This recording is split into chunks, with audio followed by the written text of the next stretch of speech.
Hi everyone. Today I'm going to examine the shift between design trends in different disciplines. Specifically, I'm going to be looking at graphic design, which I'm a graphic design major, versus interior and architecture design, which I felt we covered a lot of in this class, at Memphis and Brutalism across those two disciplines and from their historic beginnings to their modern counterparts, which is where the graphic design comes in. I noticed this split a lot, especially when we talked a little bit about brutalism, because my main experience with brutalism had been in web design, and realizing that, and I knew of brutalist buildings, but I didn't realize that there was such a weird disconnect to it, and I've been on a Memphis kick lately in my design styles, so I was interested because I knew a little bit of the history of the Memphis Design Group, which was a furniture and interior design group that functioned for 7 years, I believe, in the 80s, and created these fantastic pieces that we're going to see right here. These pieces are bold, colors clashing, the shapes are always geometric in form, but a little out there. Things are usable, but they're not really functioning pieces. The largest collector of pieces from the original Memphis Design Group, which originated in the 80s in Milan, and I'm about to butcher a name here, with designer Édouard Sotas. I tried looking up the pronunciation on that one, but failed pretty miserably. But he formed the group with several other designers. You can see them in the bottom left corner of my slides. And they created tons of sculptures like the one directly above the picture, and the foremost collector now, following the death of David Bowie and Karl Lagerfeld selling his collection, describes the pieces as usable but not exactly sittable. He has a lot of seats and couches because it was a furniture and interior design group, though they did also tackle sculptures, glass, ceramic, metal, but the main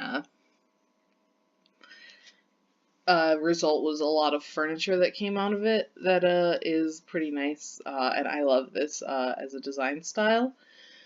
But you can see there are tons of bright colors. They don't really care if things are complementary. Everything is hectic and crazy, but everything is symmetrical. It takes a lot of hints from Art Nouveau, Art Deco,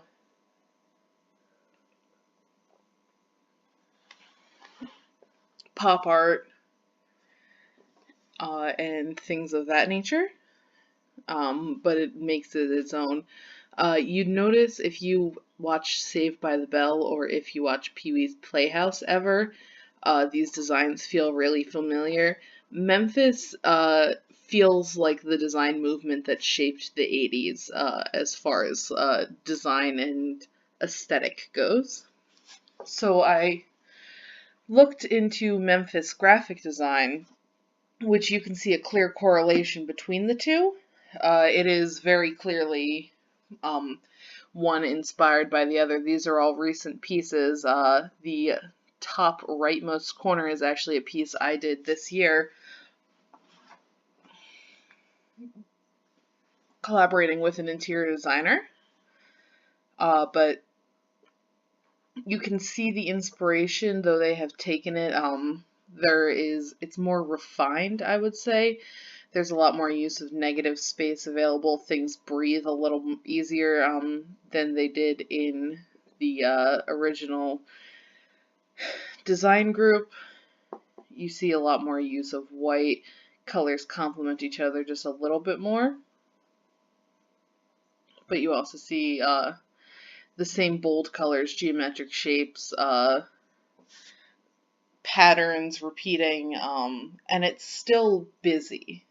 but you can see the clear inspiration there, and you can see why these two share the same name, why they're both called Memphis, Memphis Graphic Design and Memphis Interior.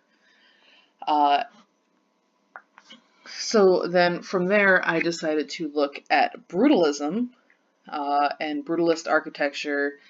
My friend once described as pointy concrete. I also love Brutalist architecture. I want to go see Habitat 67, which is the bottom center building, very badly. It is gorgeous to me, but they're not meant to look nice. It's meant to be ugly design that is function over form. If you look at Habitat 67, you can see that each apartment is overlapping each other to give each one a private terrace. It was meant to blend urban and suburban life together. As populations grew, they expected, or the architect suspected, that there would be more demand for private space and gardening space and space for horticulture, and like just to not feel like you're in a city constantly, but there would be less space to do that. So this was a proposed solution. It was also meant to be affordable housing. However, a lot of brutalist housing that was meant to be affordable ended up backfiring because brutalism, while it was meant to be a counter against what was good design and what the bourgeoisie deemed desirable and effectable, people went nuts for brutalism for a little while, and the prices got out of hand, and what was originally meant to be affordable became out of the price range for many of the people it was originally designed for. But originally it was meant as a counter, as something affordable and accessible to everyone. There's no real ornate design aside from the geometric forms that make up the building, and they all have a purpose. So it counters movements that were really about what design can we do, like how can we make this the most ornate, colorful. You see a lot of exposed concrete or sometimes brick in brutalism design, but it's very plain. It's very the art is in the design, but the design is in function. Which was curious to me because my first introduction to brutalism was in brutalism graphic design, which, from someone who doesn't know art history, you could look at this and go, okay, these are two very different things. There's nothing similar about them. But if you start looking in hints, you can see the geometric forms come back, the overlapping, the clashing. But there are a lot of differences in it. Bright colors, ornate, there's a whole lot going on all over the place. I included another example of brutalist-inspired work that I did up in the top right corner. It is a shuttering reviews that would have taken up the entire web page, so it would have been loud and clashing and not really fit in. But you see in the bottom, like, legibility is second. Being able to see every image and curating them correctly is second for the sake of design. They're bright colors, they're clashing, the text is bold, your eye is drawn all over the page. There's hierarchy, but the hierarchy confuses you just a little bit. You don't know exactly what to look at, and it's gorgeous. This is some of my favorite graphic design ever. I go to the website that you can see a different kind of traffic light, the outline. I go to that website all the time, not to read any of the articles, just to scroll and admire the design because it is a gorgeous website. But